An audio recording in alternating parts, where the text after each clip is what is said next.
তিন নম্বর তাওহীদ হলো তাওহীদে আসমা ও সিফাত। তাওহীদে আসমা ও সিফাত, আসমা ও সিফাত এই আকীদা অন্তরে বিশ্বাস পোষণ করা যে আমাদের আল্লাহ তাআলা শুধু সত্তাই রয়েছে, আর মতো কোনো সিফত নেই, এমন না। আল্লাহ তাআলার সত্তা পরিপূর্ণ এবং চূড়ান্ত সিফাত, বৈশিষ্ট্য, গুণাবলী দ্বারা পরিপূর্ণ। আল্লাহর সিফাত রয়েছে, অসংখ্য সিফাত রয়েছে। আল্লাহ তাআলার অগণিত গুণাগুণ রয়েছে, চূড়ান্ত পর্যায়ে সিফাত আল্লাহর কাছে রয়েছে। আমাদের আল্লাহ সিফাত থেকে, বৈশিষ্ট্য গুণাগুণ থেকে খালি নেয়। অসংখ্য সিফাত রয়েছে, অগণিত সিফাত রয়েছে, আর সকল সিফাতই, সকল গুণাগুণই পরিপূর্ণ এবং চূড়ান্ত পর্যায়ে রয়েছে। চূড়ান্ত পর্যায়ে রয়েছে। আল্লাহর সত্তা যেমন চিরন্তন, চিরস্থায়ী, অবিনশ্বর, আল্লাহর সিফাত, আল্লাহর গুণাগুণ, আল্লাহর বৈশিষ্ট্য তেমন চিরন্তন, চিরস্থায়ী, অবিনশ্বর, ধ্বংস নেই, ক্ষয় নেই, ক্ষতি নেই। আল্লাহ যেমন অদ্বিতীয়, অনুপম, অবিনশ্বর, আল্লাহর সিফাতও তেমন অদ্বিতীয়, অনুপম, অবিনশ্বর। আল্লাহর সিফাতও তেমন অবিনশ্বর, অনুপম। আল্লাহর জাতের মতো কোনো কিছু নেই, তেমন আল্লাহর সিফাতের মতো কোনো কিছু নেই। আল্লাহর জাতের কোনো সাদৃশ্য নেই, ঠিক তেমনও আল্লাহর সিফাতেরও কোনো সাদৃশ্য নেই। আল্লাহর জাতের কোনো তুলনা হয় না, উপমা হয় না, উদাহরণ হয় না, ঠিক তেমন আল্লাহর সিফাত, আল্লাহর গুণাগুণ, আল্লাহর বৈশিষ্ট্যেরও তেমন কোনো উপমা নেই, উদাহরণ নেই, দৃষ্টান্ত নেই।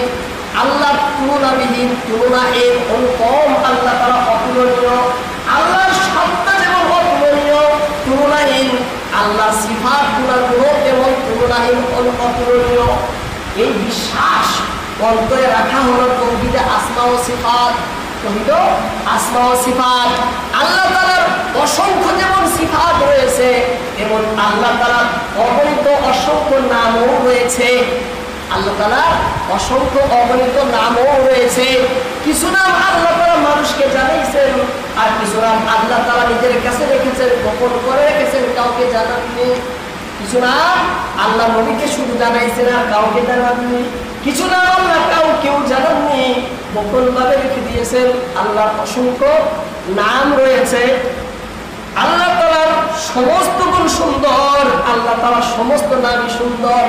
আল্লাহ তাআলার কোন নামের ভিতরে আল্লাহর শ্রেষ্ঠত্ব প্রকাশ পায়, আবার কোন কোন নামের ভিতরে আল্লাহর মহানত্ব, আল্লাহর বরত্ব, আল্লাহর মর্যাদা প্রকাশ পায়, আবার কোন কোন নামের ভিতরে আল্লাহ তাআলার প্রেম, দয়া, করুণা প্রকাশ পায়। যেমন রহমান, রহিম দ্বারা আল্লাহর করুণা প্রকাশ পায়।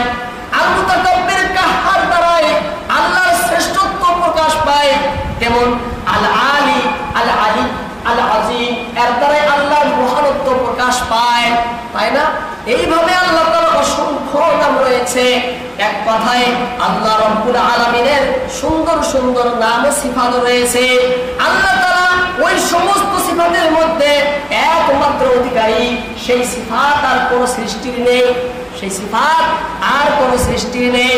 আল্লাহ তাআলা খুদাই সর্বগুণেরই অধিকারী, তার জাতি ও সিফাতি সকল নামের কোনো তুলনা হয় না।